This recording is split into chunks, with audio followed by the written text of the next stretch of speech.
పరీక్ష చేస్తున్న టైంలో ఈ rocket పేలిపోయింది.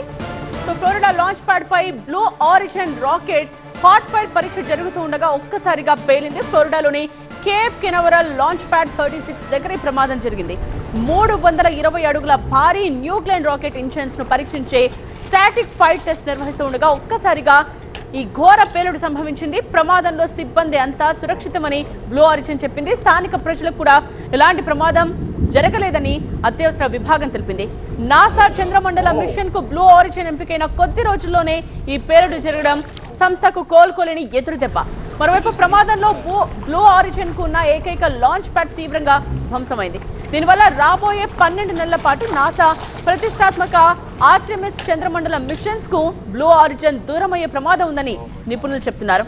Elon Musk space X కు గట్టి పోటీ ఇవ్వాలనుకున్న జెఫ్ బెజోస్ ఆశలపై ఇప్పుడు ఈ ప్రమాదం నీళ్లు చల్లినట్టయింది.